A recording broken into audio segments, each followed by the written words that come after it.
Ameen Rihani was born in 1876 and he passed away in 1940. Ever since then, Albert Rihani, my father, and the father of Ameen, May, Ramzi, and Sarmad, decided to establish a museum for his brother. Uh, this was the entrance of the museum in 1953, where Albert inaugurated this museum. It was part of the house and a small museum of one or two uh, small rooms uh, until we decided to remove the museum and downstairs, which was and still is much larger. And now we're going down to discuss or talk about the details.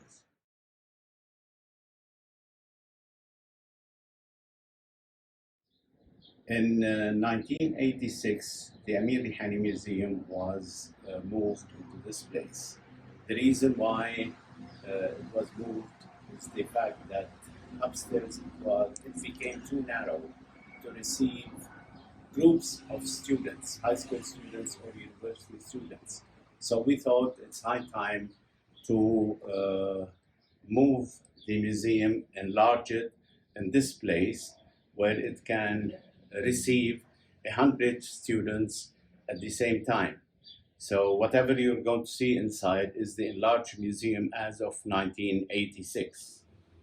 Phase one, the beginnings, al-bidayat. It goes from 1876, which is the birth date of Amir Rihani, till 1905 when the Rihani family left New York, coming back home during that.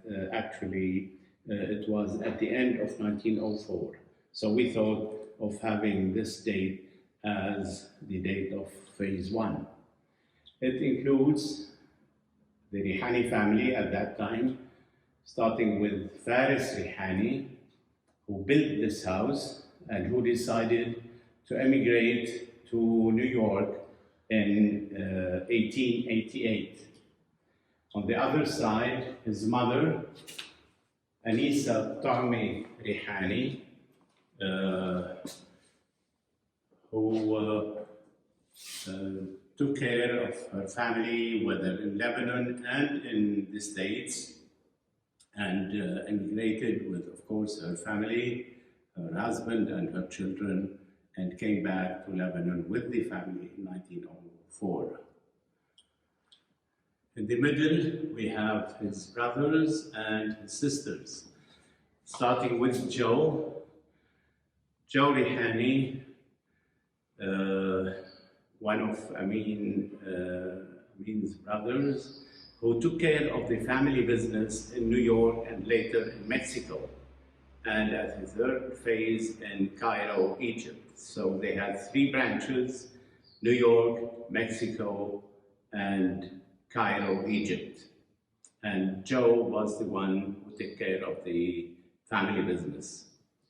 Below, or the picture in the middle, Albert Rihani, who is the youngest brother of Ameen and who established this museum in 1953. Albert is my father, and he's the father of Ameen, May, Ramzi, and Sarmad. Below, you have the Rihani family in New York. It goes back to 1898. The very left side, Ameen, and then his father, Faris. On the sitting side, also at the other end, Anisa Ta'mi Rihani, Ameen's mother, and his sister, youngest sister, Adele. And then you have in the middle, Saada, his sister, Asad, his brother, and Joe, his other brother. On the other side, you have the two pictures of Saada and Adele in New York, both of them, as during that time, the whole family was in New York. On the other side, you have two pictures of Ameen at different stages or dates.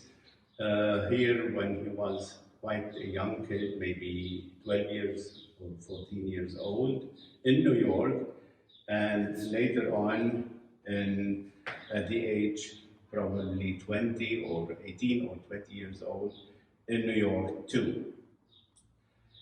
In this same period, we have the early works of Ameen Rihani in Arabic and English. The first book was in Arabic. It's called نبذة في الثورة الفرنسية, a treatise of the French Revolution.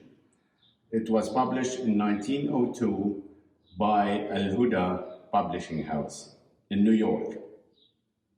Al-Huda, as you know, is the largest and longest newspaper in Arabic, published by Naum Karzil, one of the major immigrants figures in New York. The second work is actually the second work here in the as you can see it, المحالفة الثلاثية في المملكة الحيوانية, the trilateral treaty in the animal kingdom. And this book, which is a play played by animals, meaning the three major animals, the horse, the mule, and the monkey, the donkey, with the fox who represented Rihani trying to discuss with him or accusing him by his some of religious beliefs, whether he believes in God or not, and the whole play goes around the fox defending himself that yes, he does believe in God and he does believe in Christ, but he doesn't believe in many of the common known church beliefs. The other book next to it, the Quatrains of Abu al-Ala, the first book of Ameen Rihani published in English. It goes back to 1903. This is Rihani's translation of Abu al-Ala Ma'arri's Quatrains from Arabic poetry to English poetry, and this was a major step forward, actually the first translation of a classical Arabic poetry into English, published in New York in 1903. The next is Al-Makari wal-Kahin, the muleteer and the priest, a short story about the priest with his classical beliefs in Christianity, in Christ, and in the church beliefs, discussing with the muleteer coming back from New York, his open-minded, if I may call it as such, beliefs in Christianity. So they both believe in the Christian religious beliefs or religion, but each one of them from different angle, different point of view. This was published again in New York in 1903 by Al-Huda Publishing House. Coming to the next, Myrtle and Myrrh. This is the first collection of English poetry from an Arab American immigrant. It was published, Myrtle and Myrrh, published in Boston by Graham Press in 1905. Below you can see different belongings, personal belongings of Rihani. Among them, some of the postcards during that time. This is the way it was, with the binocular or the little machine or that gives you an enlargement of any postcard that you want to see large, followed by two booklets where Ameen Rihani started to write his memoirs in Arabic and English. So these are the first notebooks or booklets where these notes were written by Rihani. And the Arabic part is already published, or selections of that Arabic notes is already published in Rihani's complete Arabic works. It goes back to or starts from 1900 till 1905 or 1906. Same thing in English, not the same wording, but the same idea of taking notes and jotting down these notes. In English, hopefully it will be published together with Rihani's complete English works. This is a letter from Theodore Roosevelt. At the time he was Vice President of the United States. It goes back to May 10th, 1901. And in this letter, President Roosevelt answered Rihani in one of his letters asking about the works of President Roosevelt or his major writings. And here he says, I'm sending you one of my major books, and I'm sure you will get a clear idea about my thoughts in politics and in the social development of the humankind. Below, you have a collection of stones collected from different parts of the world, not only from the Freki Valley. Any stone that Rihani considers is original or unique or different, not a common stone, he would take a piece of it and add it to his collection. One of the most important pieces in this collection is Byron's piece of marble from Byron's tomb or mausoleum. And he used to put or keep this piece on his desk underneath a collection of letters coming to him. He will keep these letters until he answers these letters, and then he will file them with other letters that he writes or he receives from Byron, from under Byron stone, as he used to call it. This is a collection of medical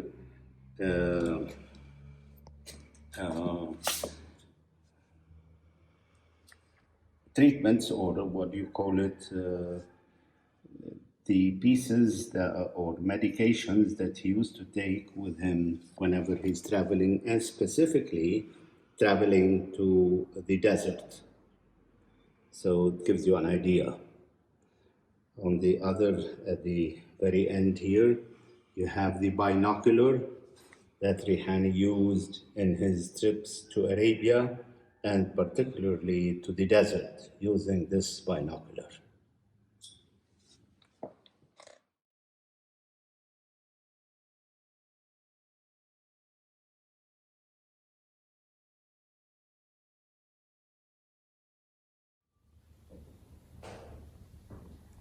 Here we start with phase two. Phase two is called the Years of Khaled, 1905 till 1911. Sanawat Khaled.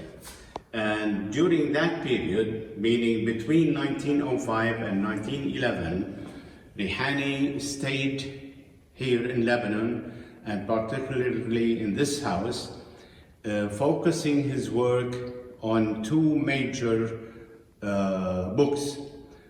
The first one is Al-Rihaniyat, Rihaniyat, you can see it here on this side.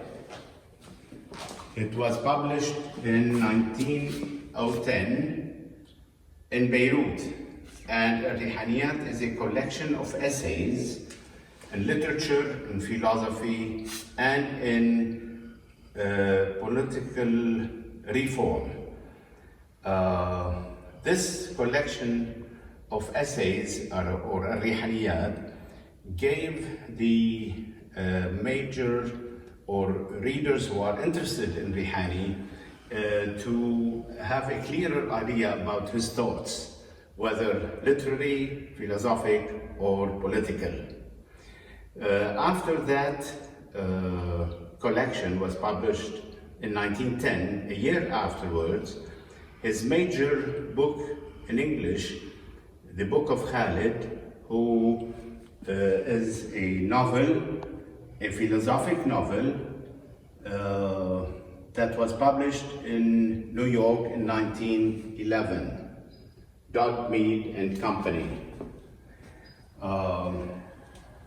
It's considered that by this book that what we call today the Arab American literature was launched since 1911 with the Book of Khaled, written by Ameen Rihani. There are some themes, common themes between these two books, between Rihaniyat and the Book of Khaled. Just to mention a few, to give an idea, the great city is one of the common themes between Rihaniyat, with an essay on this topic in Arabic, and the common or typical mentioning of this theme in the Book of Khaled itself, in many of the chapters of the book. So another theme is ethics. Ethics is a topic that was given as a lecture by Rihani at AUB, at the time the Protestant College in Beirut, in 1913. And again, it summarizes the idealism philosophy of Rihani. So these kinds of common themes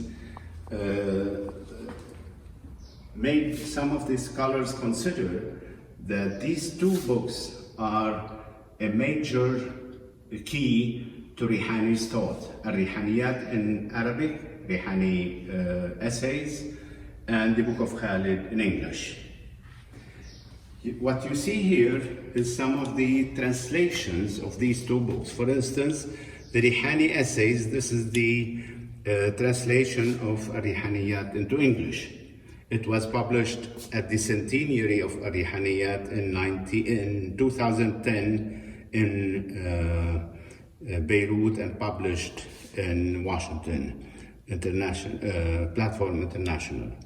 This is a Russian translation of Rihaniyat also, and it was published in Moscow in 1917 by Inyas Krachkovsky, the famous Russian Orientalist. Different editions of the Book of Khaled, and here the French translation of the Book of Khaled, Le Livre de Khaled. So it gives you an idea about the importance and popularity of these two books.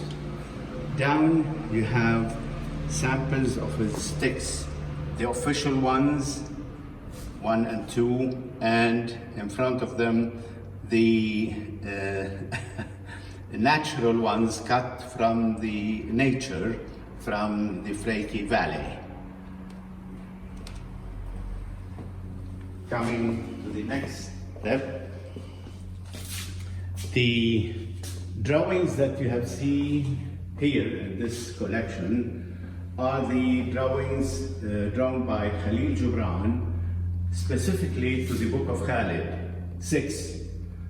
In each section, as you know, the Book of Khaled is divided into three books. So at the beginning and at the end of each book, there is an illustration by Khalil Gibran, and these are copies. Khalil Gibran drew them in 1911 specifically for the Book of Khaled. Below, you have two letters from Khalil Gibran to Rihani that goes back into 1910 and 1911. On this side,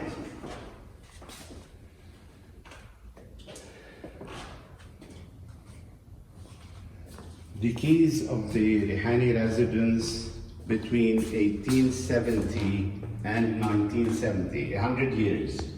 It gives an idea how the keys were during those days, the size, the shape. These were part of the keys of the Rihani house during that period of time. On the other side, the upper picture, this is Rihani in 1911 at New York Central Park, New York, the year of the Book of Khaled. The one below, Rihani to the left, with some members of the Players Club in New York in celebration of the publishing of the Book of Khaled. And the one below,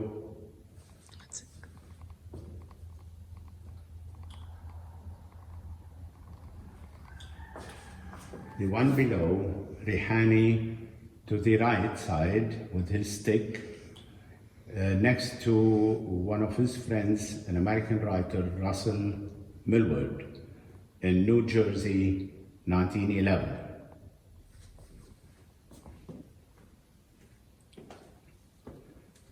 Finally, in this section, again, some of Rihani's major works, in Arabic or in English. You have here in the middle, Muluk al-Arab, the kings of the Arabs, part 1 and 2.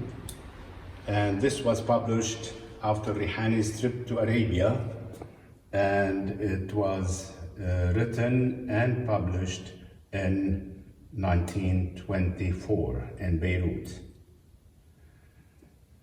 The others are Rihani's writings about his trip to Arabia. This is not a translation like some scholars believe or think. This is a rewritten work of Muluk al-Arab. So Rihani, once he finished Muluk al-Arab and it was published, he started all over again to write his trip on Arabia, to Arabia, and these 3 books were the result. Ibn Saud of Arabia, His People and His Land, published by Constable in London, Constable in 1928, and then Arabian Peak and Desert, again in London, Constable in 1930, and Around the Coast of Arabia, same publisher, 1931, I think. There's one thing that should be mentioned here. These 3 books were not published only by one editor, one publisher. They were published by several publishers at the time, mainly the well-known word publishers such as Houghton Mifflin and Oxford University Press and Macmillan, together with Constable. And these books were considered bestsellers, according to the New York Times, during the 30s of the 20th century. One would ask why these books in particular. The answer is, according again, whether to the New York Times or the Times in London, Rihani with these books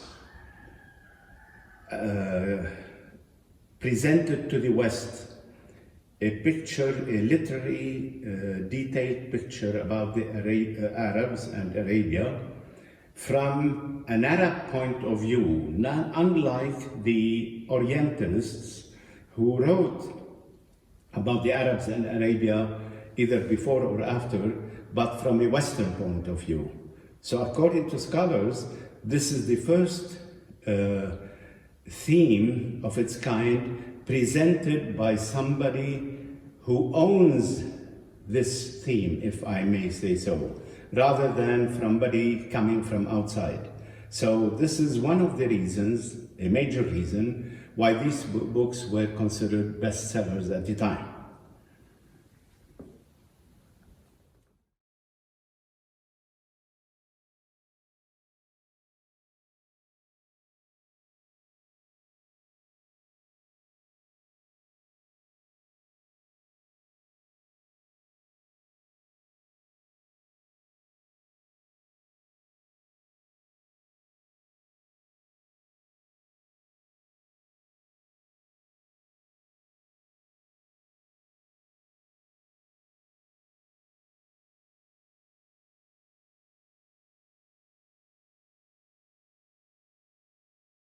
Here we have some of the belongings of Rihani that do not fit in a specific date. That's why we have them together but separately from the different chronological sets or phases. In this first box we have the tea sets of Rihani that he used to receive his friends and offer tea house upstairs. Below you have the coffee tray, and this happens to be a present from King Imam Yahya bin Hamid al-Din, King of Yemen. And here again some coffee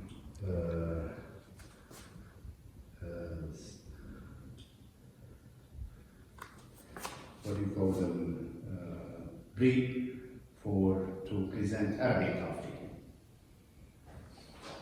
Second box, you have again some of Rihani's belongings, including his American passport, and you have here, as you can notice, more than one passport because at the time of renewal, he used to renew that passport. That's why we have more than one picture on that particular passport. Again, we have samples of his checks at the time, samples of tickets to attend his lectures at different universities and so on, and his personal clock.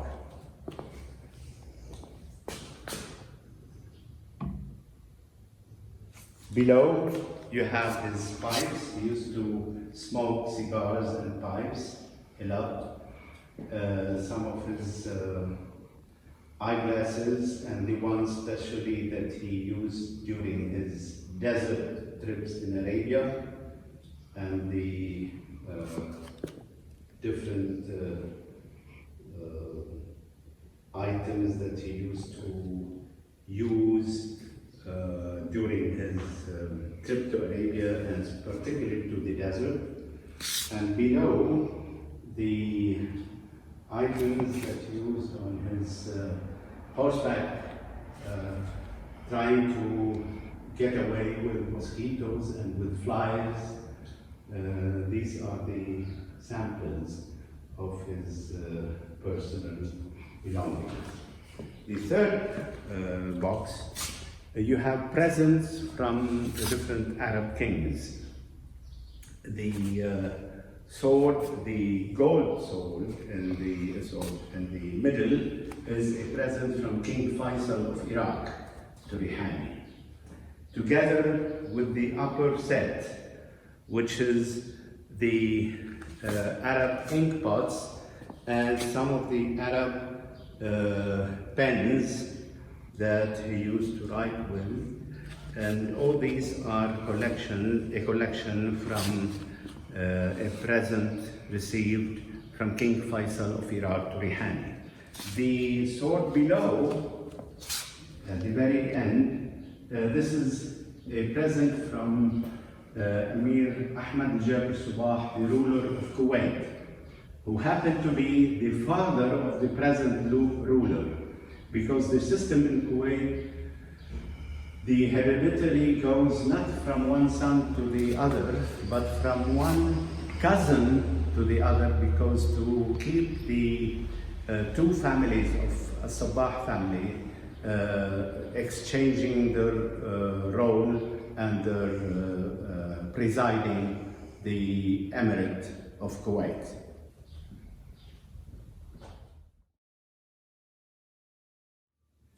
This is Rihani's desk.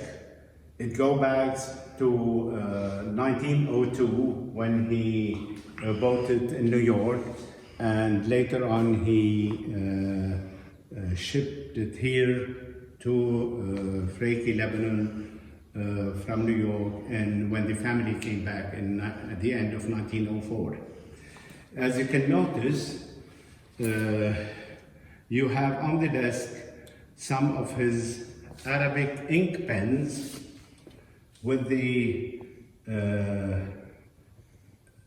ink bottle, with the decoration, maybe the Oriental type at this time, plus some of his major English works still on his desk: the Book of Khaled, the Path of Vision, and A Chant of Mystics. At the top, these are the same books that he left upon his death. These are the same books that were left on his desk. Why these books? We know from the Arabic titles that these are related to the history of Lebanon. And we know that at the last years of his life, he was busy writing The Heart of Lebanon. So these must be part of the references that Rihani used in writing his famous book, The Heart of Lebanon.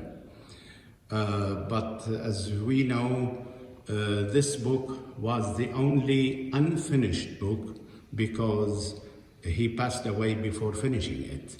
It is published with 9 trips in Lebanon. The plan was 17 trips to cover all Lebanon, meaning that the title, The Heart of Lebanon, is the symbolic title, meaning the spirit of Lebanon, the beauty of Lebanon, not specifically this region, which is Al-Matan, where Rihani comes from. It's not a geographical heart, it is a symbolic, literary, and philosophic heart, as Rihani wanted to write about.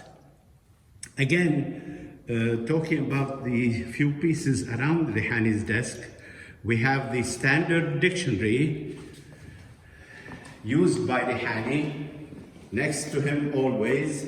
Whenever he writes in English and he wants to refer to any English language standard dictionary, this was the reference. On the other hand, you see the typewriter here. Why the typewriter? Because Rihani used to type his own English works right on the typewriter. We have few parts of his English works handwritten. The very few parts won't reach maybe 20 or 25% for each work. But most of his works were typed on this typewriter.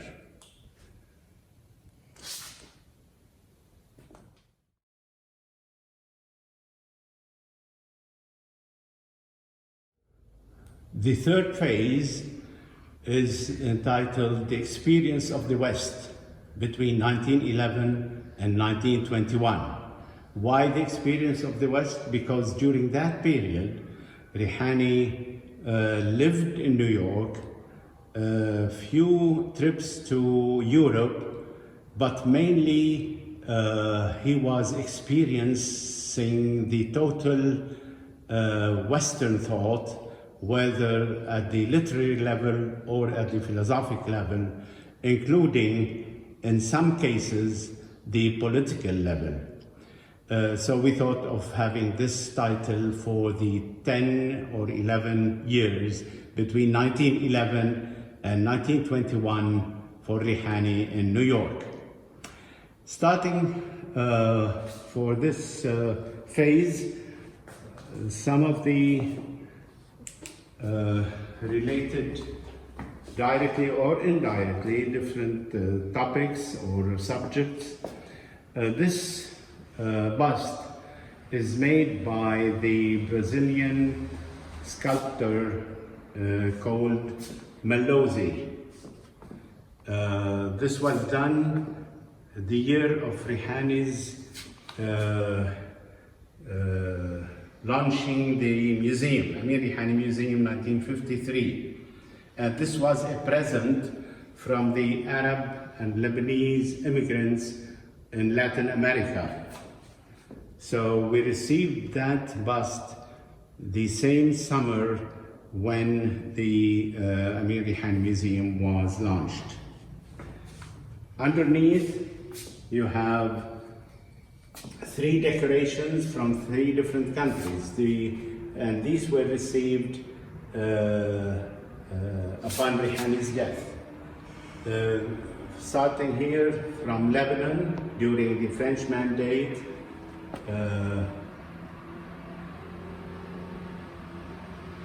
okay. Another from Morocco, and a third from Iran during the days of Shah Iran regime.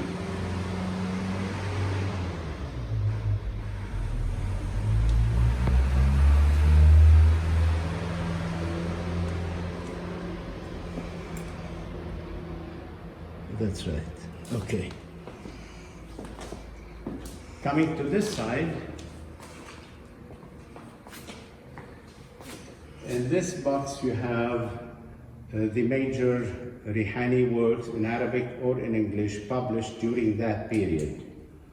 The one in Arabic, the most famous one in Arabic, is Rihani's novel Zambaqat al-Ghawr, the Lily of al-Ghawr. Actually, Rihani wrote this novel in 2 languages, in Arabic and in English. The Arabic written novel is published. It was published since 1912. And then another short novel, Juhan Kharij al-Harim. And in English, his major 2 books, actually 3 books. One of them is The Descent of Bolshevism. This is the one. First edition, 1920, in New York. And then The Path of Vision, 1921, a collection of essays of East and West. And the third one, during that period, specifically in 1921, A Chant of Mystics and Other Poems. And this third collection of Rihani's English poetry, Rihani focuses on mysticism, according to his personal experience, not physically, but mentally and literally and philosophically, focusing on the idea of mysticism between East and West, and as explained and written about in A Chant of Mystics and Other Poems. The upper collection of artworks, you have here some of Rihani's American friends like Troy Kenny here,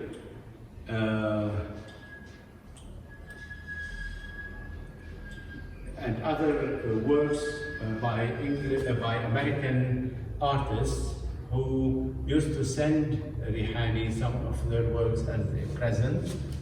And this shows Rihani's interest in arts, as we're going to mention, during that period of time.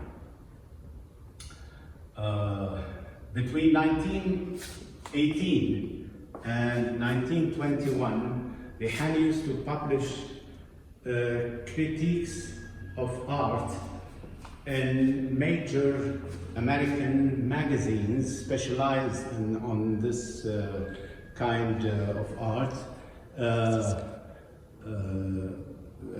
The major two magazines well known in art criticism are the Print Connoisseur and International Studio, and both of them published several articles written by Rihani during those days, between 1918 and 1921,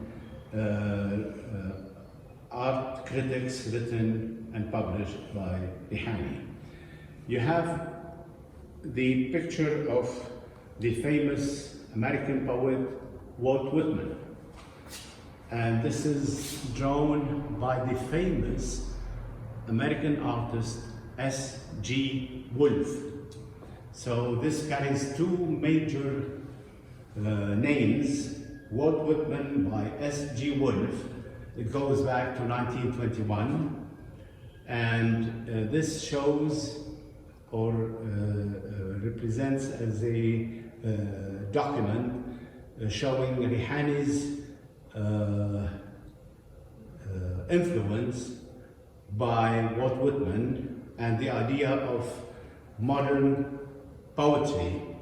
And ever since Rihani decided, according to what he wrote in Arabic, that I'm going to introduce this kind of modern poetry into the Arabic language and Arabic literature. And this is where his collection of Arabic poetry entitled The Hymns of the Valley, Hutaf al-Awliya, was thought about and collected from Rihani's works as a collection of Arabic modern poetry written by Ameen Rihani. The one picture in the middle, photograph, is taken from the New York Times. As we know, the New York Times has published articles by Rihani and articles about Rihani or about some of his works in English ever since 1906, meaning after his poetry collection Myrtle and Myrrh until his death 1940. We have a special file about the New York Times with the publishing of these articles by the New York Times itself. And this picture of Rihani is taken from the New York Times in 1921. This is the picture drawn for the American philosopher Max Eastman. He was professor of philosophy at Columbia University, and he was a very good friend of Rihani. They both participated in different literary and philosophic events in New York itself. And this is presented by the artwork artist representing Max Eastman, offered to Ameen Rihani. It carries three names here. The artist, the philosopher, who is the friend to Ameen Rihani. It gives an idea about the different Rihani circles, whether in literature, in art, and philosophy. The one below it, this is a poem by the American poet uh, Harold Pulsifer. And with the dedication of Harold Pulsifer to Rihani. So you can read the poem itself, the illustration, and the dedication of Harold Pulsifer of this poem to Ameen Rihani. Below on the floor, in the middle, you can see one of the presents of King Abdulaziz Al Saud of Saudi Arabia to Rihani, and this is a carpet representing the globe, as you can see in the middle, and surrounded with Persian poetry, or poetry in the Persian language. This is one of two carpets presented from King Abdulaziz Saud to Rihani, because we don't have enough space. Every 6 months we exchange this carpet with its sister, if I may say so. The other one represents the tree of life. So these are a present from King Abdulaziz Al Saud of Saudi Arabia. Coming to this bust, this is a sculpture by the Lebanese sculptor Joseph Soub that represents Maryam, who is the heroine of Rihani's novel in Arabic, Zambaqat al-Ghawr. Actually in Arabic and in English, as I mentioned previously. In Arabic it is published, and in English not yet. Bust in front of you represents Maryam, who is the heroine of Rihani's novel Zambaqat al-Ghawr, the Lily of Al-Ghawr, that he wrote and published in Arabic, and he wrote later on, as I mentioned previously, he wrote it again in English with some more or less details. So this was a present to the Rihani Museum by the sculptor Joseph Soub.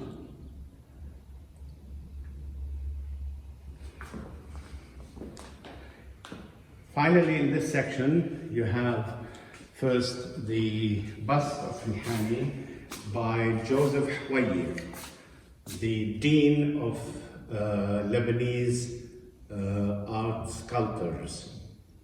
And this was taken for Rihani in 1938, 2 years before his death, by Joseph Hwayik. This is bronze. And below, a present from King Abdul Hamid,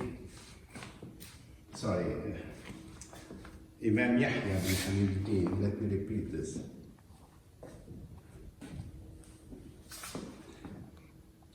Below, this is a present from King of Al-Yemen, Imam Yahya bin Hamid al-Din, which presents or is a Hubble bubble. It's different than the Hubble bubble that we know by its long size and by the cover that covers the tube with all kinds of decorations. So this is a present from King of Al-Yemen to Rihani in 1922.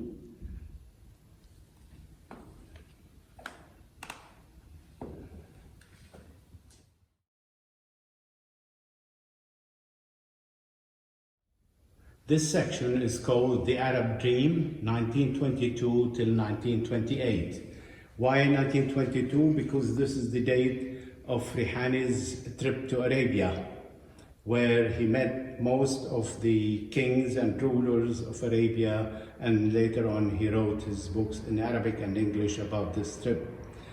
Why 28? Because he came back from his trip to Arabia in 1923. He was planning for 3 months. It ended up by 13 months. which means a bit more than a year to finish his trip in Iraq. When he came back to Lebanon, to this house, to his house, he started writing his book, Muluk al-Arab, the Kings of the Arabs. And it took him a whole year. Once this was published, he started to write on the same trip his books in English. 3 books, as I have previously mentioned: King Abdulaziz or Ibn Saud, his people and his land, around the coast of Arabia and Arabian Peak and Desert. So by this time, 1928, he finished writing his 3 books on Arabia, or what is well known in the West as the Arab trilogy of Rihani, and starting publishing this work in Western publishing houses. Now, this section includes some pictures of the kings and rulers that he met in his trip, like Sultan Lahaj here, who is Sultan, the area called Lahaj in Yemen, and some of the letters from or to Sultan Lahaj of Yemen in 1922. On the other side,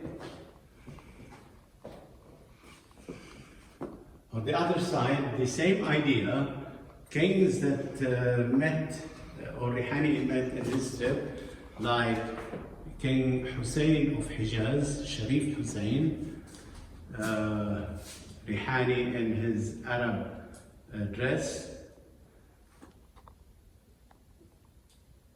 King Faisal of Iraq,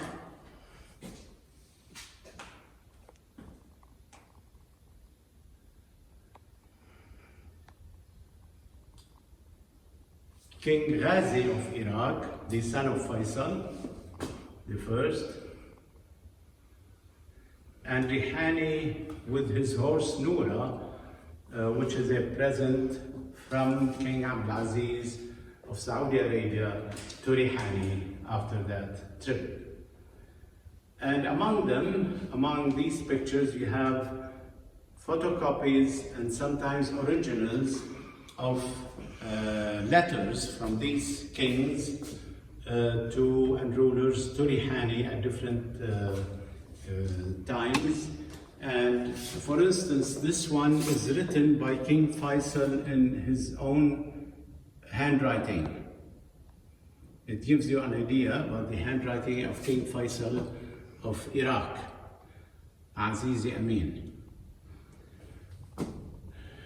And this is another letter by Prince Faisal bin Abdulaziz of Saudi Arabia when he was, in 1939, to Ameen Rihani when he was the Minister of Foreign Affairs during the reign of his father. Different pictures of Rihani's trip to Arabia. In Yemen, in Hijaz, in Najd, and in Iraq with King Faisal the first.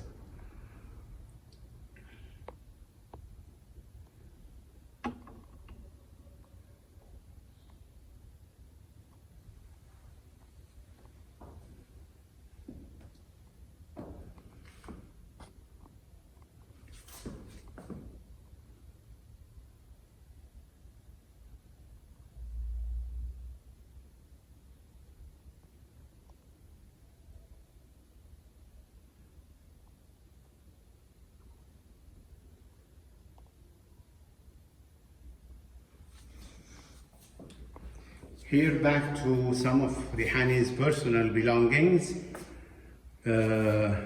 Starting here, the rosary from the Pope Benedictus the 15th in 1916, when he visited the Pope with his wife Bertha Case.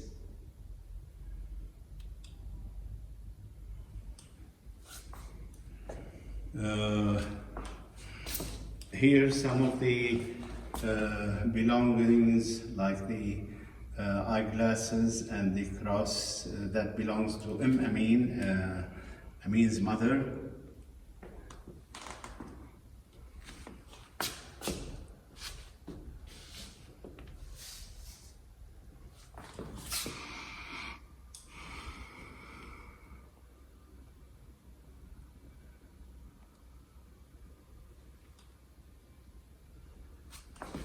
Here you have the shaving kit of Rihani, and below you have some of the paper money during his days. It goes back to the Ottoman Empire, then to Lebanon, Grand Lebanon, or Lebanon the Great, as announced at the time.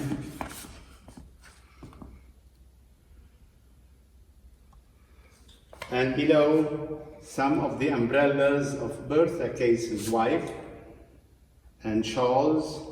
This is a silver shawl that belongs to Bertha.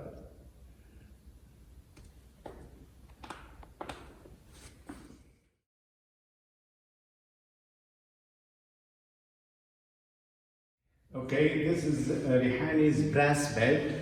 This is the bed that he used whenever he is in Freiki.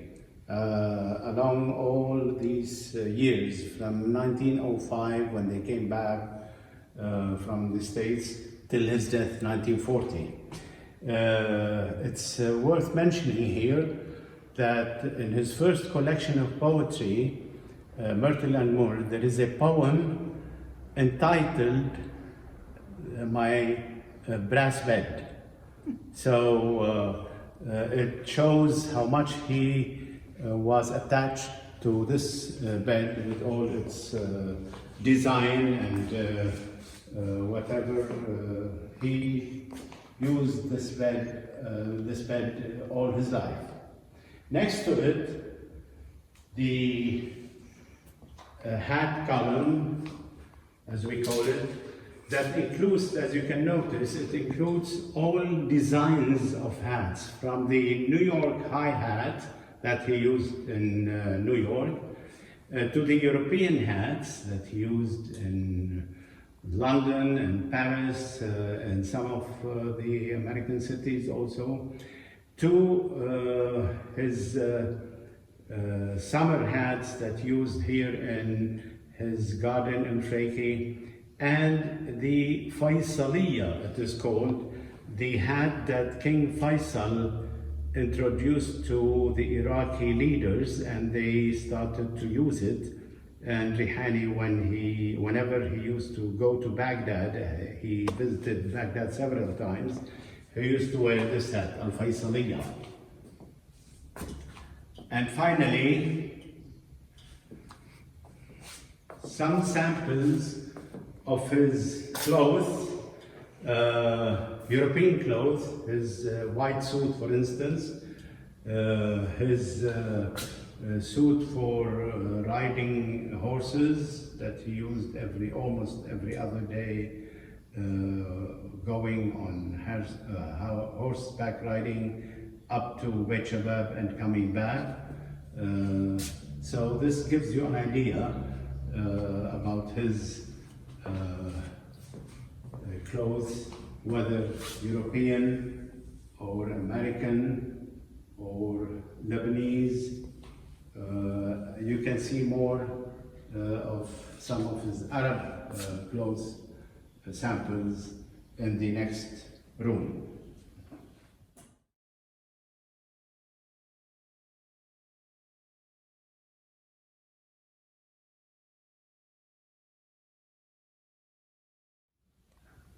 Okay, this picture is taken from a banquet in honor of Rihani in 1929 in New York, organized by his American and Arab friends in the United States. And the picture below goes back to 1921, where Rihani attended the conference of reducing arms in Washington, D.C. It so happened that he is the only one here from the Middle East attending that conference. Why? We couldn't tell why. But he's there and he wrote about it in one of his books in Arabic about the conference of disarmament. All what we know, he was a great enthusiastic leader talking about disarmament and talking about the important step to arrest and stop wars, no matter what is the reason, because he used to say that everything that we cannot solve politically, peacefully, the wars will not solve it. It will create more problems to the humanity. So he never believed in wars. This is the importance of this picture, I think.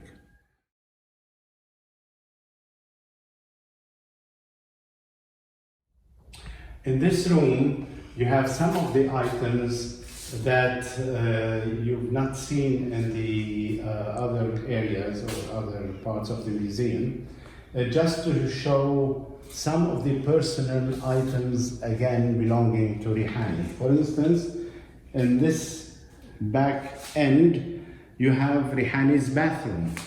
We have removed it from the house upstairs because we felt, based on questions that we received from visitors, that they would like to have an idea about his bathroom.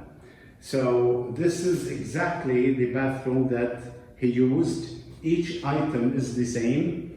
The tub, the mirror, the basin, everything is the same. So it seems that some of the visitors are interested in knowing some of the personal parts used and items used by Rihani.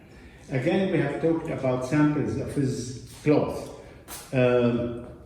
Here you can see again some samples of his European clothes and some others that you haven't seen before of his Arab clothes that he used during his Arab trip. These are exactly the same clothes that he used during those days. Coming to the other side, in these two parts, you can see a part of his library. The major part of the library stays at home. The family didn't like to move the major part of Rihani's library. It stayed upstairs. But at least to give an idea, these are parts of his library. As we know, that Rihani, being member of the Authors Club in New York, when he left New York for good, he left whatever part of the library he still had in New York. So we cannot pretend or say that this is the complete library, the upstairs one plus the two parts here. The complete library has never been together. We couldn't do that, but at least it gives an idea between the parts of the library downstairs here in the Rihani Museum and the part, or the major part of the library that is still in his house here in Frankie.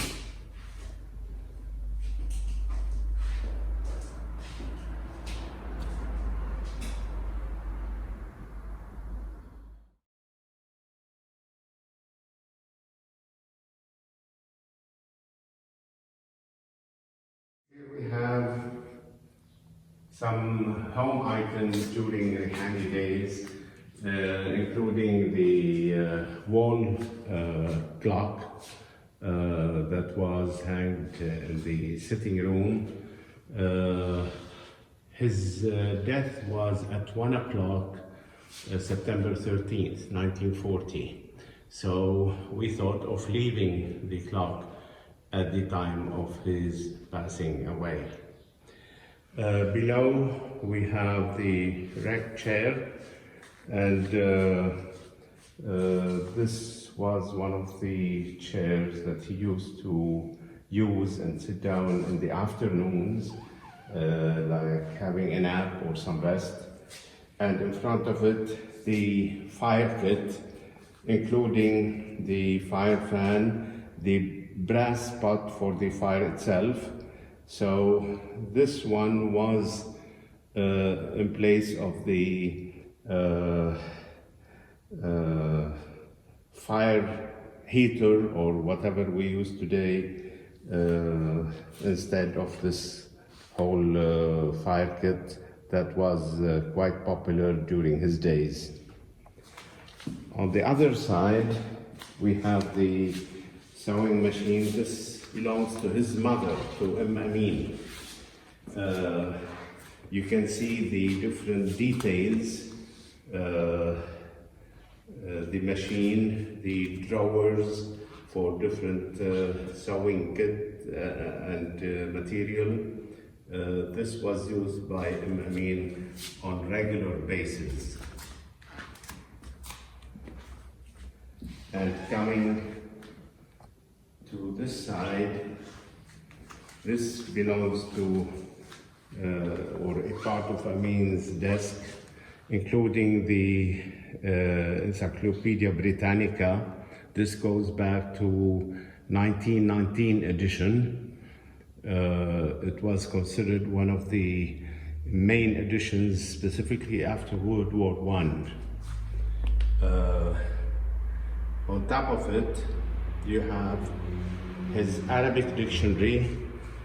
It's called and well known in under the title of Muhit al-Muhit for Al-Muallim Butrus al-Bustani. So this was the equivalence of his English dictionary together with his Arabic dictionary. Whenever he was writing Arabic or English, these two references were his basic language references. Next to it, the complete Arabic works of Rihani. This was published in Beirut in the year of 2016, including all Arabic works of Rihani. We hope that soon we can reach the publishing of all English works of Rihani, the complete English works.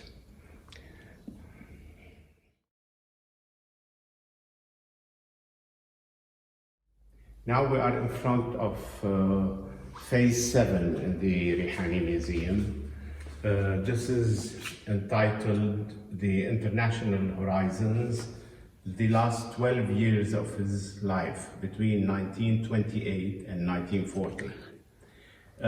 This includes his basic relationships with different countries and nations due to either literary reasons or philosophic issues or political issues. Samples of these relationships, Rihani in Morocco with King of Morocco, King Hassan I, who is the grandfather of the present King Hassan II of today. This goes back to 1939 when Rihani received an invitation to visit Morocco and write about his visit. So he did, and in that trip he went to Spain to visit Andalusia, and he did, and in the meantime he met General Franco of Spain in Madrid, 1939, just before the World War II. And during this meeting, the discussion between the two men went along with the issue of Spanish-Arab relationships. And the letter here in front of you is a letter from General Franco to Rihani, confirming that, as we have discussed in our meeting, this is to confirm the strong relations or relationships between Spain and the Arab world and the Arab culture, according to General Franco. This series of cover copies of English books of Rihani, just to give an idea about not only the books that were published during his days, English books like The Path Vision and The Chant of Mystics, but again, to give an idea about some of his English works that were published posthumously, meaning after his death. Examples, his fourth English poetry collection, Waves of My Life and Other Poems, Letters to Uncle Sam, one of his manuscripts that was published after his death, and Wajda, one of his plays that was published posthumously. And Wajda speaks or carries a Shakespearean tone together with a Greek spirit, if I may say so, but the subject is Islamic and Arab. So this kind of combination maybe was rare at the time, to combine between Arab history, Shakespearean spirit, and a Greek style of a play work. Coming to this side, at the top, you see this sword, which is the personal sword of King Abdulaziz Al Saud. This was presented to Rihani by King Abdulaziz himself in 1922. According to Prince Talal bin Abdulaziz, when he came here to visit the museum, he told me, we consider that with this sword, the Saudi Arabia was established. The kingdom of Saudi Arabia was established. Why? Because with this sword, King Abdulaziz took back his power from al-Rashid, his political adversaries. So, according to Prince Talal, this is a part of the history of modern Saudi Arabian kingdom, and it was presented to Rihani by the king himself. On the other side, we have the picture of King Abdulaziz and one of his letters to Rihani.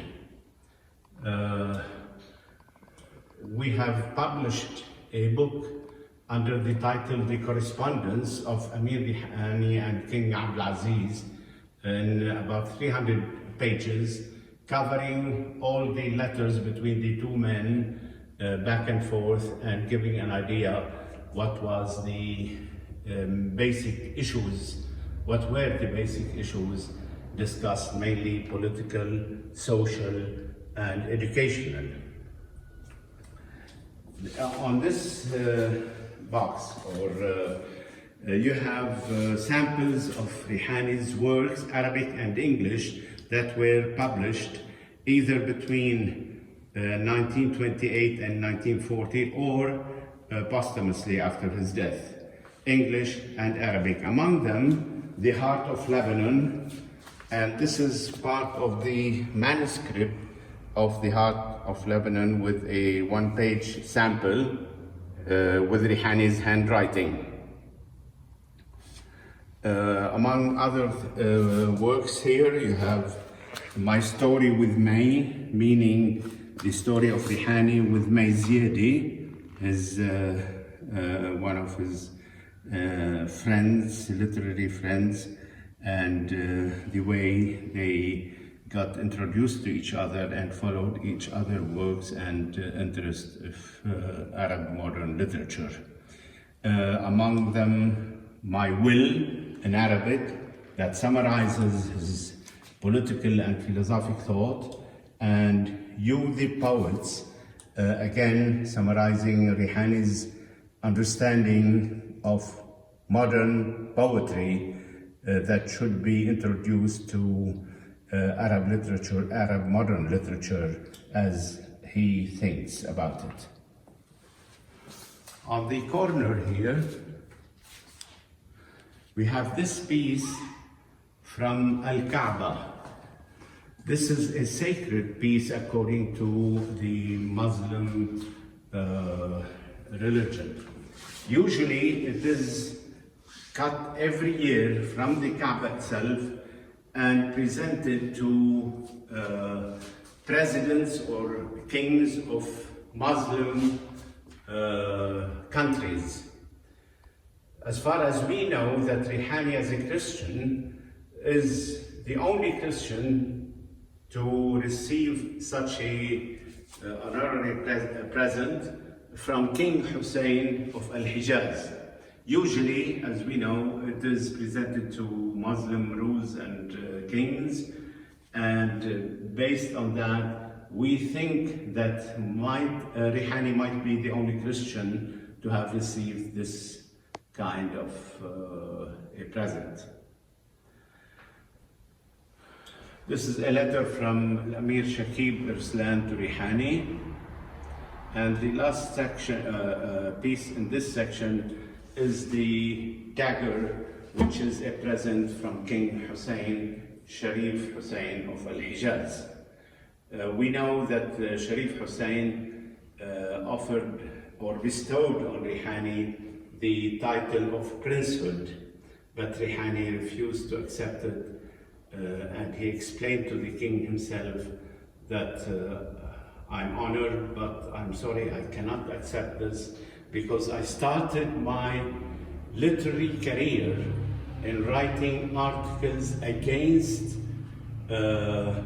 social titles, because this is, to my belief, would be against political democracy, political liberty and freedom, and I don't believe in these titles. I'm not talking about the scientific titles or scholarly titles that we all respect and use, but this is a political title that should be stopped.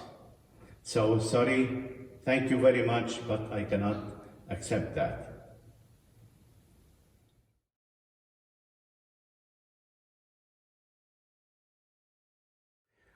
Okay, under the art section, we have two subtitles here.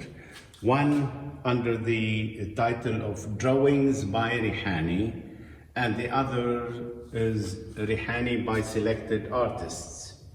So this way, both under arts, but the visitor can distinguish between the two. Starting with the Drawings by Rihani, Rihani left a total of 66 sketches in different subjects, and it goes back to almost 1900 till his death, 1940. Samples of these works are a caricature by Rihani, and this is animal caricature, and this is another sample. Then human caricature, like this one, or this one, and the last two in this exhibit.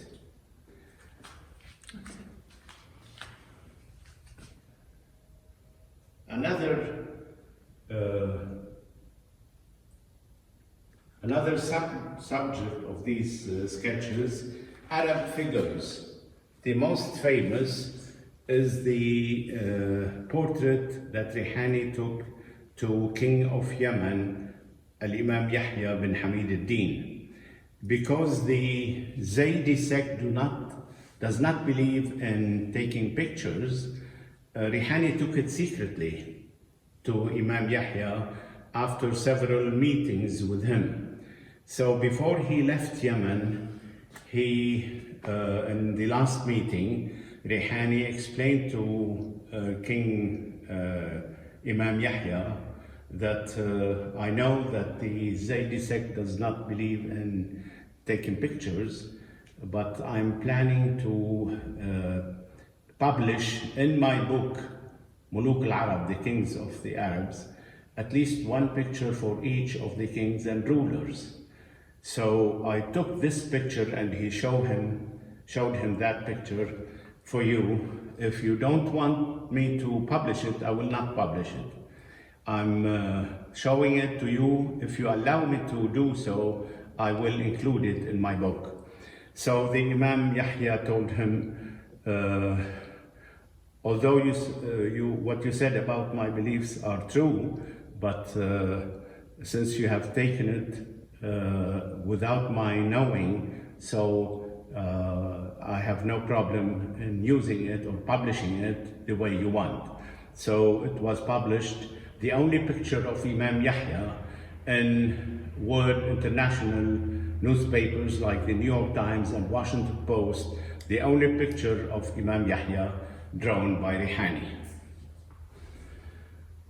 The other subtitle, which is called Rihani by Selected Artists, this gives an idea about several portraits made by American, Lebanese, European artists taking Rihani at different times and at different events. Samples, we start by this portrait by Mustafa Farrokh, the famous Lebanese artist.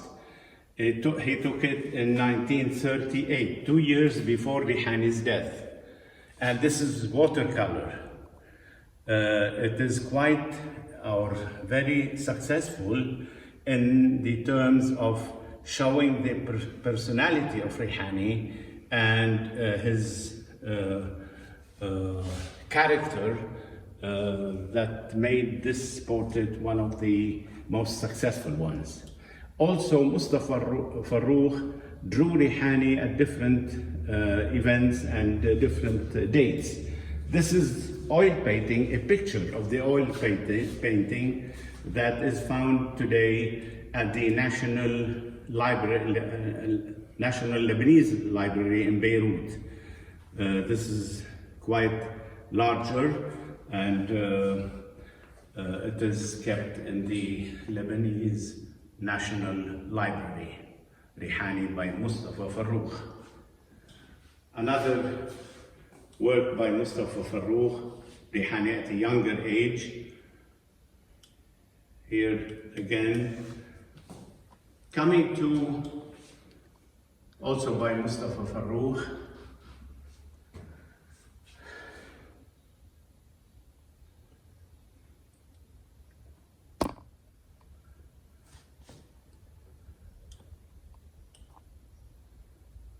coming to the work that is most famous worldwide about Rihani or on Rihani is by William Oberhard, American artist. And this is by Chalk, and this is the original, 1921.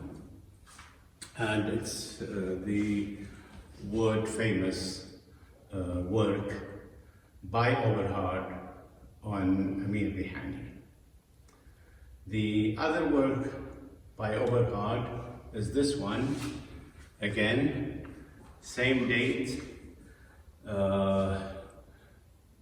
Oberhard drawing Ameen Rihani from a different perspective.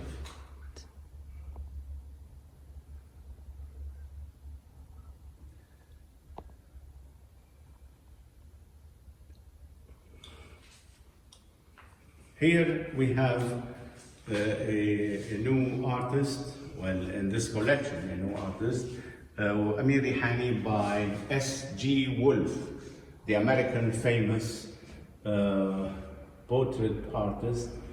You have a major section of S.G. Wolfe in the Art National Museum in Washington, D.C.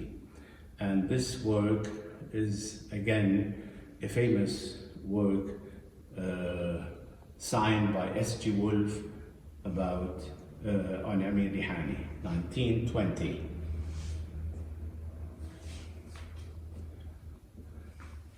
Another American artist is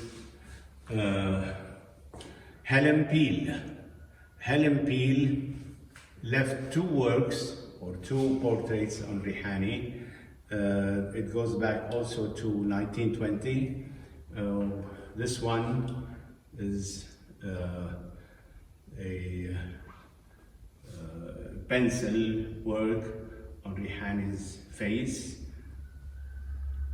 And the other one, Rihani portrait in pencil, also by Helen Peel.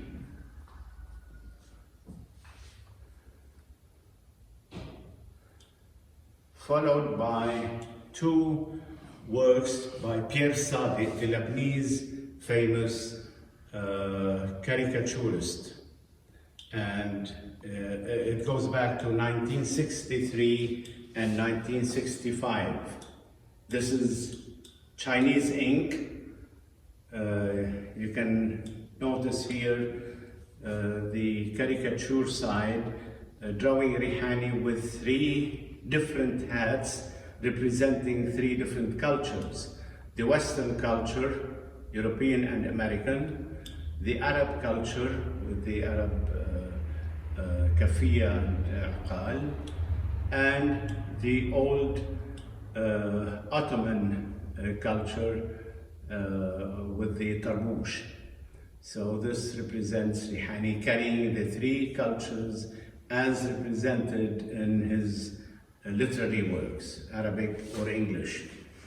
Down, the same artist drawing Rihani in 1965.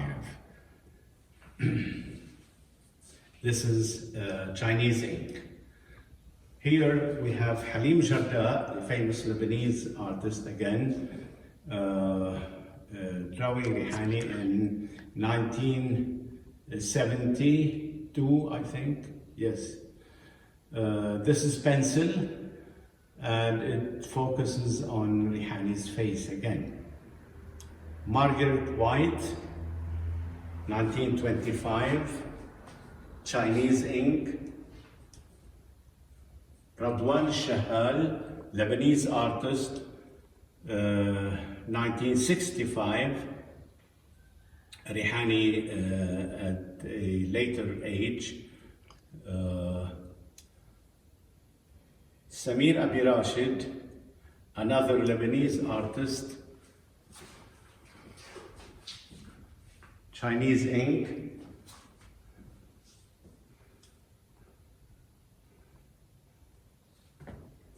And Nazim Irani,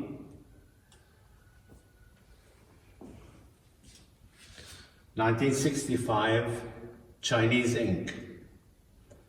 So one can have an idea about the different artworks from different artists of different cultural backgrounds drawing Rihani at different events and different days. Few more. This is the bust of Rihani by sculptor Joseph Wassoub at the Lebanese University in Beirut. It goes back to 1965, and this is bronze. This is an oil painting. Of course, it is a picture in a smaller size by Rashid Wahbi, the famous Lebanese artist. This oil painting of Rihani was drawn in 1965. Finally, lately, the British artist Tom Young drew that picture or that portrait for Rihani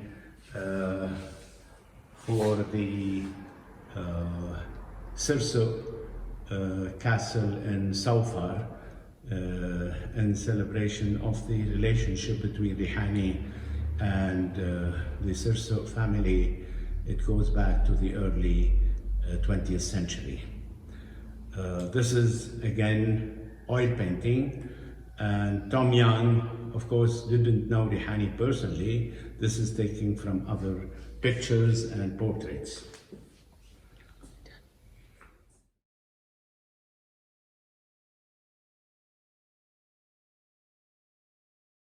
This portrait or sketch is taken by the American artist Margaret White in 1925.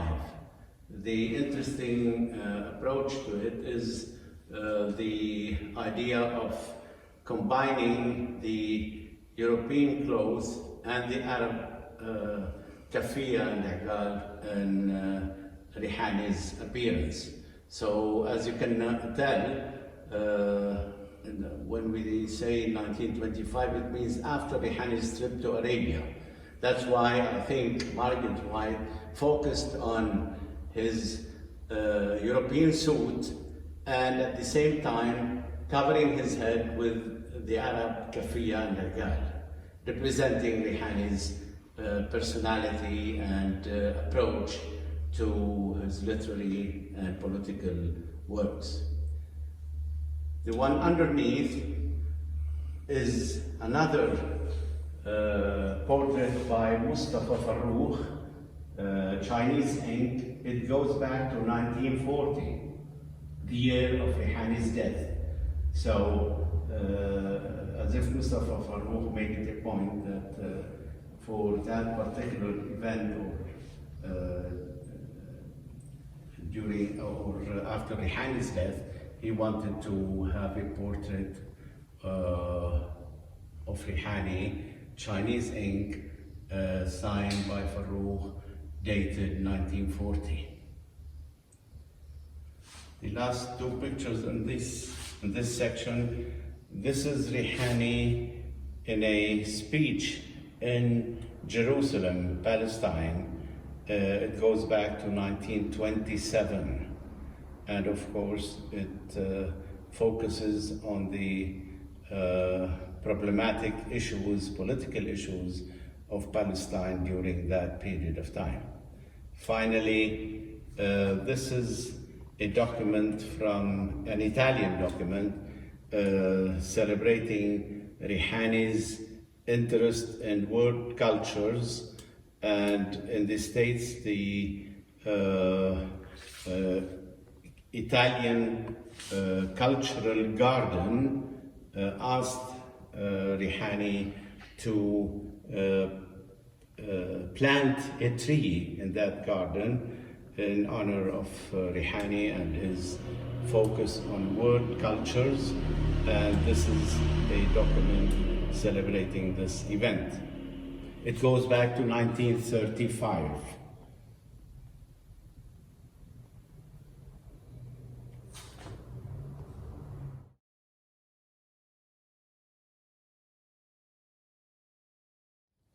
After Rihani's death, his younger brother Albert, who was the founder of this museum, started to collect books that include at least one chapter, if not more, about Rihani specifically.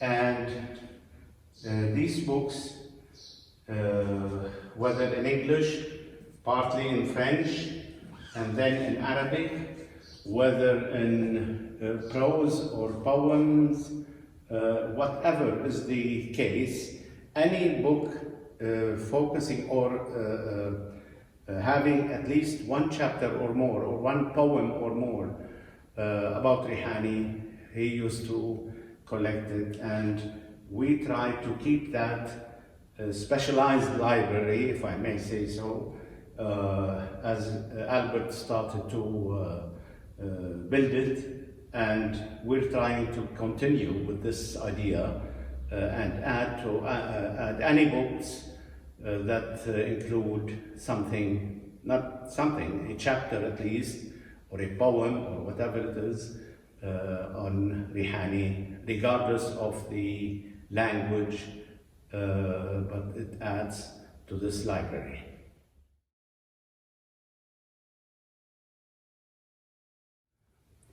This is Ameen Rihani's American passport. It goes back to 1922-23. Why are we putting it separately and giving it that importance? Because of one simple but unique reason. On this passport, during those days, there was no something called visa or something equivalent, at least in the Arab world. And Rihani's visit needs a kind of allowance or approval from either the head of the state or anybody who's responsible to say that we do not mind Ameen Rihani coming to our country and paying a visit. That's why you can see on this passport different statements in Arabic and sometimes with a stamp saying that we, the king so-and-so or the ruler so-and-so of this country, we do not mind to allow Ameen Rihani to come and pay us a visit in our country. So this is not only a passport in that sense, it's a document showing his official papers for his trip to Arabia in 1922-23.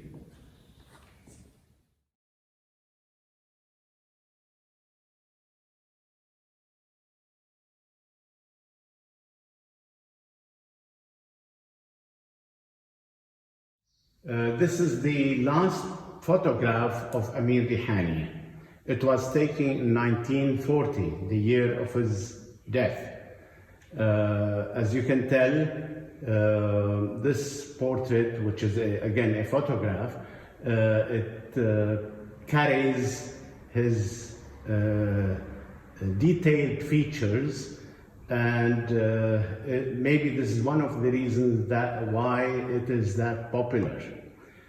So one can have in his memory a last picture that he or she can carry on with themselves, summarizing Ameen Rihani's features and personality.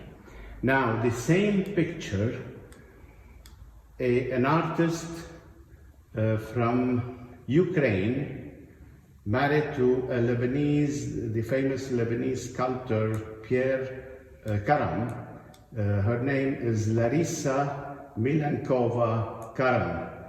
When she saw that picture, she decided to engrave the face of Rihani taken from this picture on granite.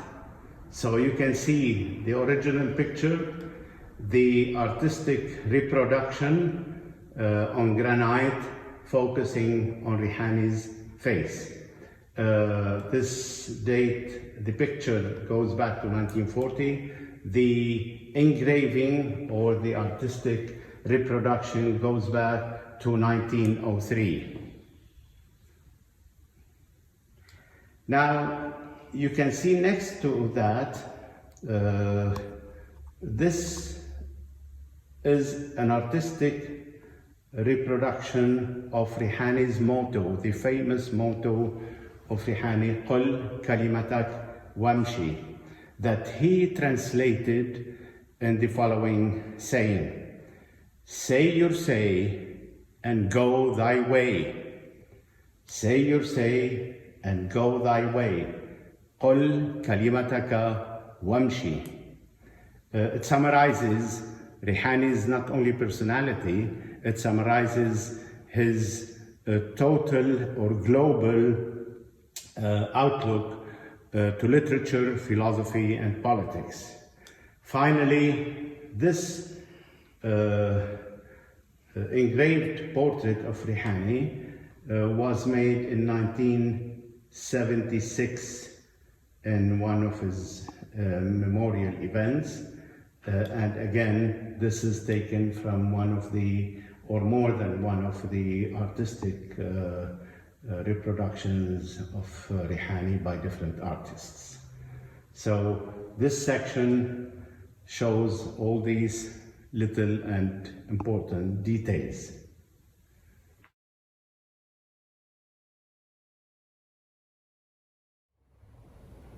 This brass box is a present from Imam Yahya bin Hamid al-Din, the king of Yemen, to Ameen Rihani in 1922. It is part of the different presents, royal presents, if I may say so, to Rihani during his trip to Arabia in 1922-23.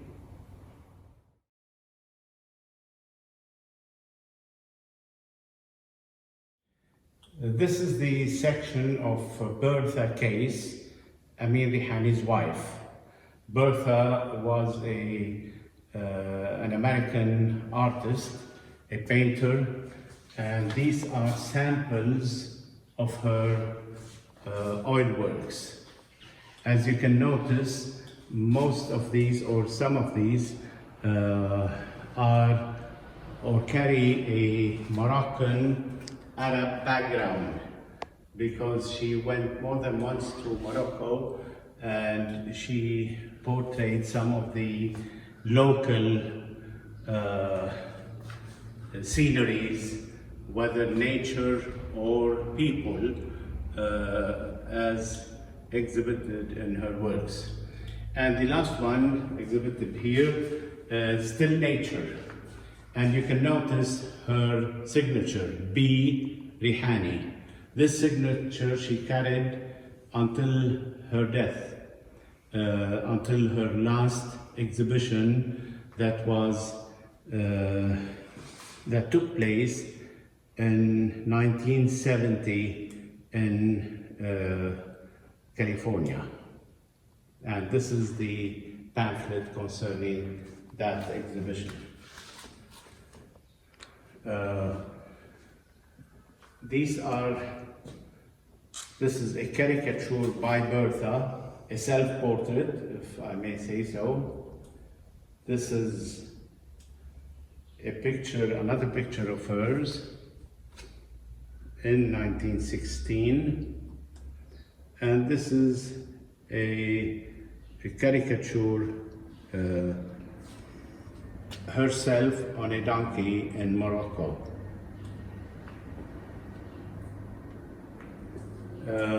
This is one of the,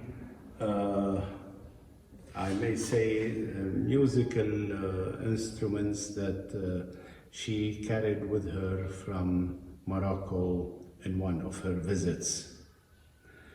Now, the story goes that Ameen Rihani, after getting to know Bertha from one of her exhibitions in New York, they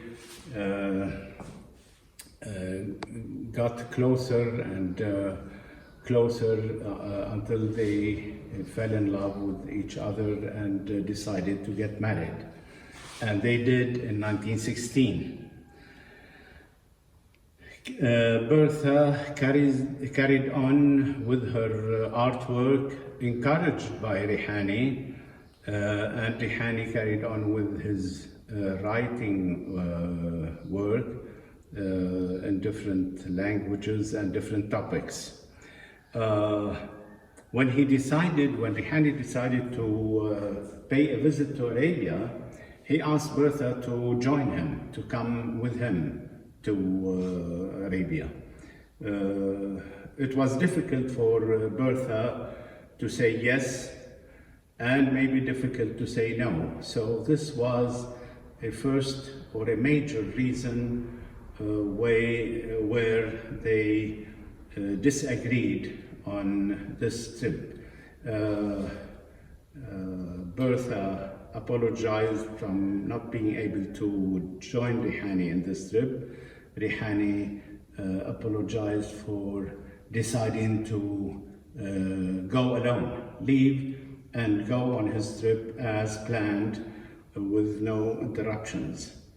And then Rihani spent a year and a half almost in that trip and came back to Freiki, back home, and started focusing on writing his books on Arabia, whether in Arabic or in English.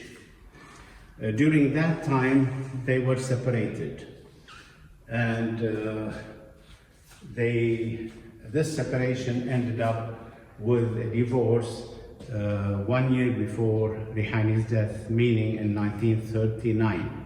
In spite of that, Bertha carried her signature, art signature, as you can see on this portrait, B. Rihani.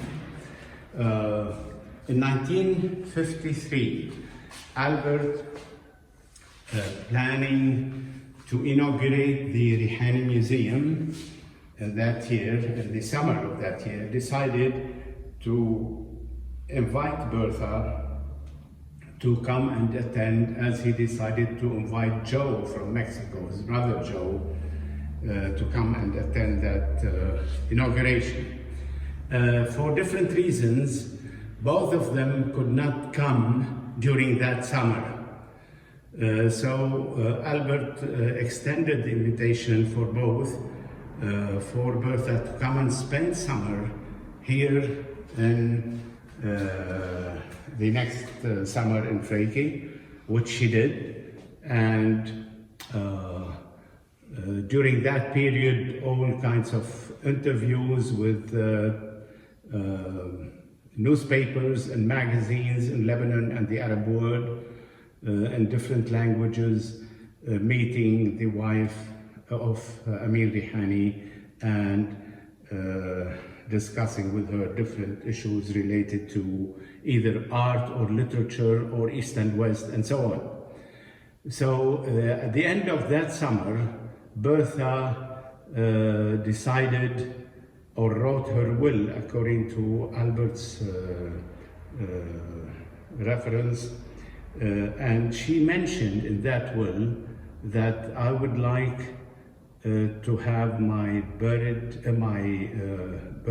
body, my ashes, come and kept in the Rihani Mausoleum here in Freiki or in Shewi.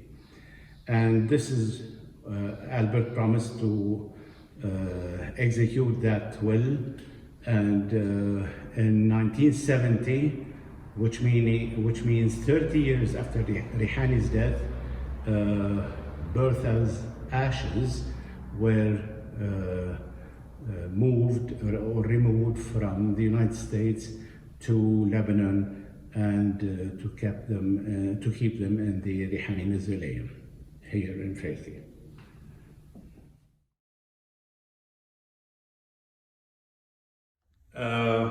This is a collection of book covers of Rihani Arabic works. Most of them are book covers of the first print. As you know, many scholars would ask that they would like to have an idea about a copy of the first edition of any of Rihani's books. So here they are.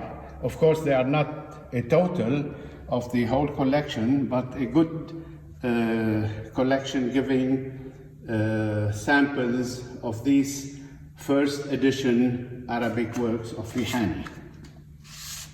If you can notice, it goes back to 1903 till some of the works after his death, posthumously.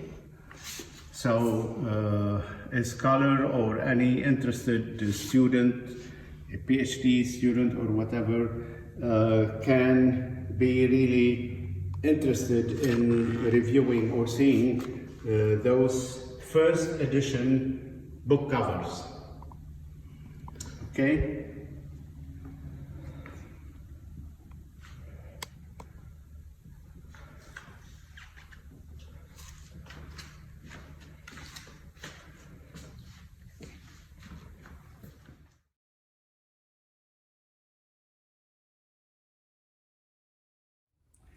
This pamphlet was distributed in Rihani's lecture tours in the US. There were 3 lecture tours, each one took place and was completed in 1 year or 1 year and a half, each one of them. It started in 1929 and ended after 10 years in 1939. It doesn't mean that Rihani stayed all this time in the States during that period, but it means that each time he goes for 1.5 years or a bit more or less, and comes back to Lebanon, to Freki, and then he receives another invitation and so on. As you can notice, the pamphlet includes 3 subjects. 1, a brief biography on Rihani. Who's he? What did he, or his major achievements as a writer, and so on. Second, the lecture tours carried 2 different streams, if I could say so. 1, political subjects or political lectures, mainly on Arabia and the Middle East, and another, cultural subjects, mainly East and West, Western subjects and Eastern subjects.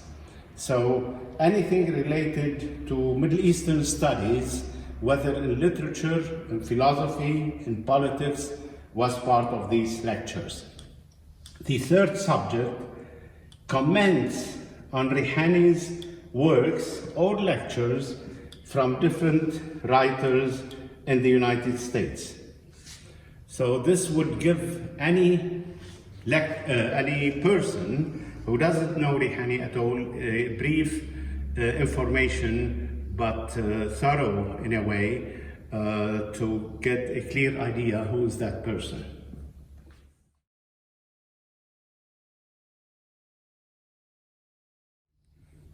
This picture was taken in 1907 here in Beirut, including Rihani and some of his colleagues, Lebanese writers. Just as an example, this is Ameen Rihani at the time. This is Joseph Sadir, the husband of Rihani's sister, Adele Rihani Sadir. This is Sheikh Skandar Al-Azhar, one of the Lebanese writers at the time.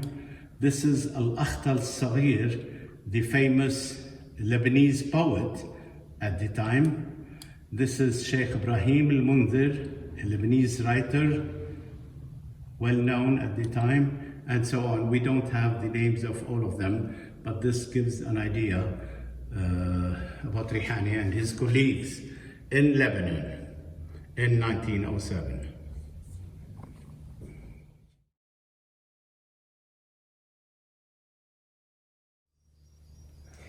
We are in the middle of the final section of the Rihani Museum. This is what we have called the archives of the museum. The idea, we took it from our father Albert, that he started building this archive before collecting the items of the museum. He felt from the very beginning, with the death of Rihani, that it's high time to start building the archive, meaning by that, to try to collect all articles or books or dissertations coming from different parts of the world, whether in Arabic, in English, in French, in Russian, in German, and so on, and keep them until we come to the museum and to have a special section or corner or part of the museum as the archives of the museum. And this is what we are still trying to build on, because this is something that will never finish. In other words, whenever we receive articles or copies of dissertations, PhD dissertations or MA theses from different universities around the world, we put them or we collect them in that particular collection. Now we have, as a result, a total of files as large as this one, and other files of a medium size as the ones in the closet at the end. A total of about 40 files collecting all this material, whatever it is, but related to Rihani, whether to his works or comparison as part of comparison literature or comparative literature, and so on. The other part of the archives would be the collection of magazines that Rihani used to receive here in Freki from different parts of the world, from Washington, from New York, from Moscow, from London, Paris, from Cairo, Aleppo, and so on, Baghdad, and so on. Other, of course, than Beirut and other parts of Lebanon. This collection now is considered to be one of the main rich collections that makes this museum more significant, not only in Lebanon, but in the Arab world, and in particular with different research centers related to Arab studies and Middle Eastern studies around the world. Just to give an idea about the figures that we have reached, now we have reached a total, up till now, a total collection of 7,250 articles in different languages, maybe a total of 33 languages around the world, a total of about 50 dissertations and MA theses in different universities around the world, and a total of translations of his works, up to 68 translations, whether to Arabic and other Asian languages, or to English and other European languages. So this gives, or I may call it, the backbone of the Ameen Rihani Museum in Lebanon.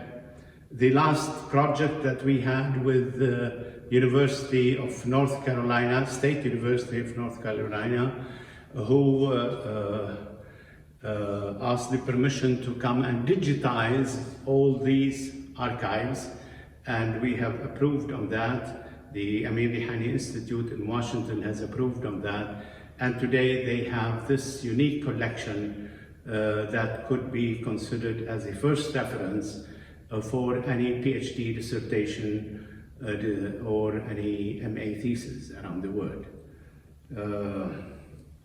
That's it. One last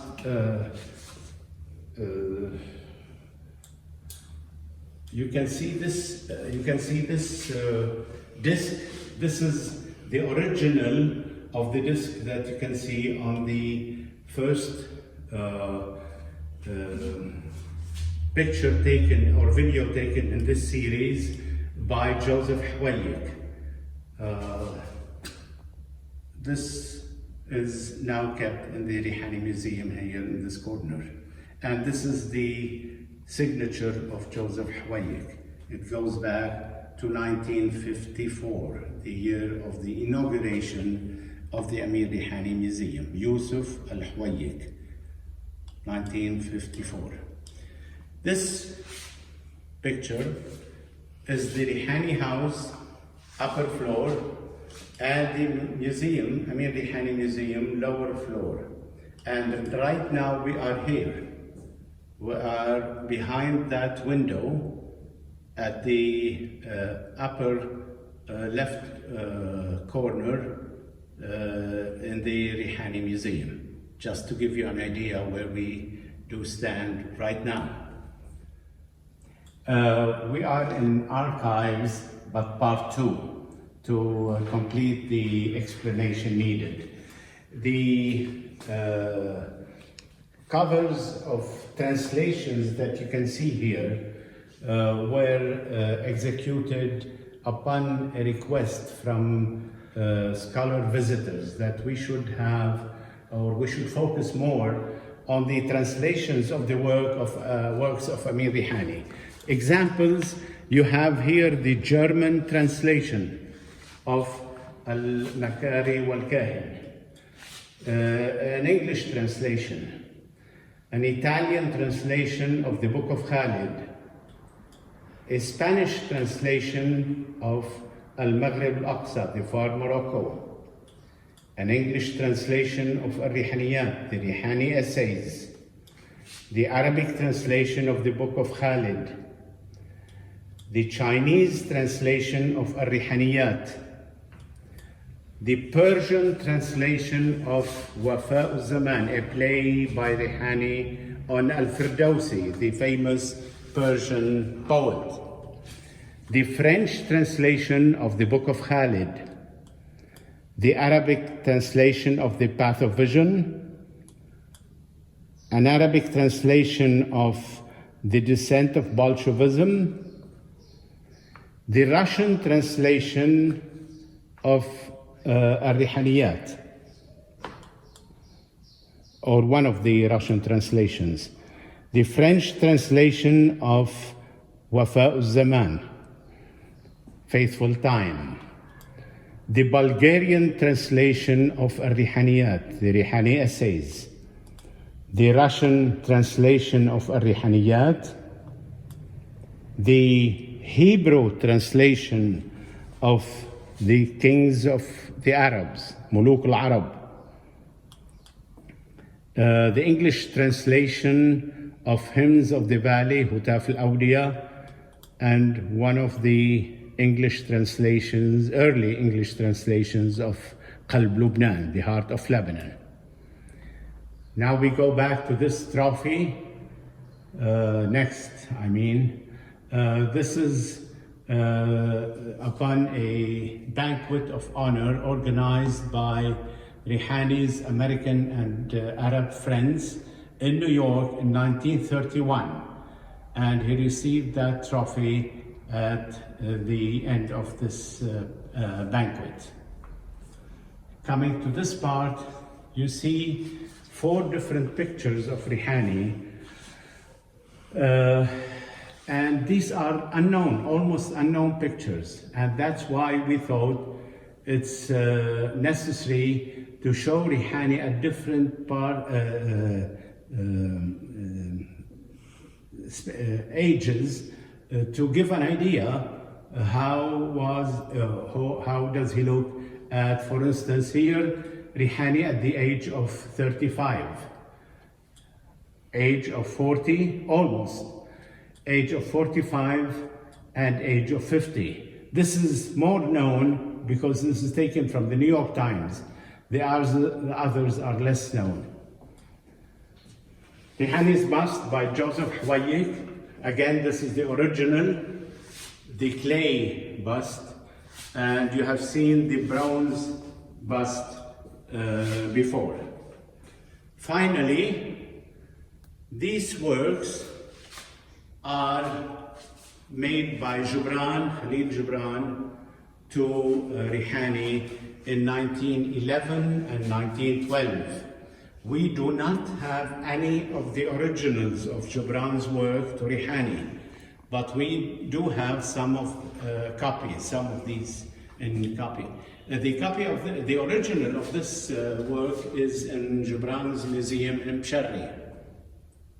The other 3 are spread in different parts in the United States museums, like the Museum of Savannah and so on. And all of these are drawn by Gibran. For those who are interested, this is one of Gibran's comments on this portrait of Rihani by a letter, or through a letter to Mary Haskell by Gibran.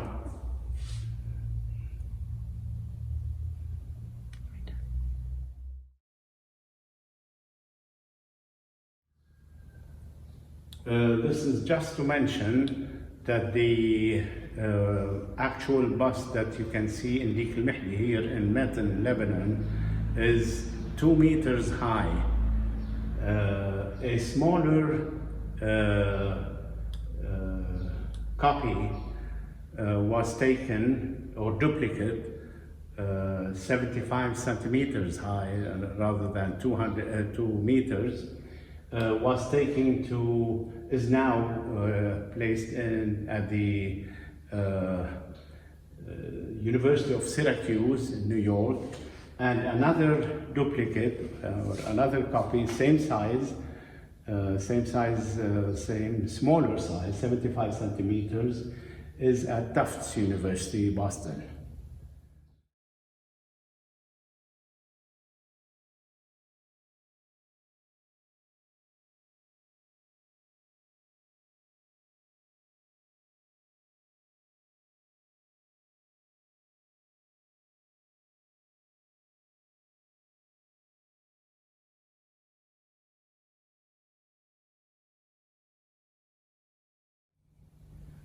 The idea of the visitor's book started with Rihani himself during his days here in Freiki. In some cases, people would like to come and they don't find him because it wasn't that easy to take appointments during those days. In other cases, they meet with him and they would like to leave a note about their impression or about their comments on this meeting. The book of visitors started since 1921, when Rihani, or 22, when Rihani came back from his visit to Arabia.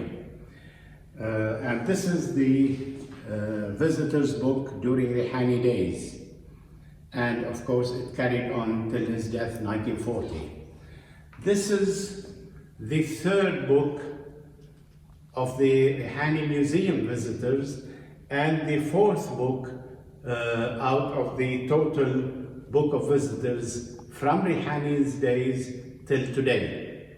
And in each book we have different languages and different comments from dignitaries, prominent people, high school students, university students, university professors. So it gives an idea about the people who are interested to come and visit the Rihani Museum.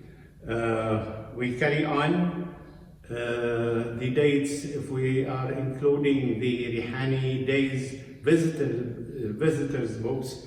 So this is almost a 100 years collection from 1922 till 2022, covering all these people in about, here we have about 24 languages, Eastern and Western. Thank you again for your visit.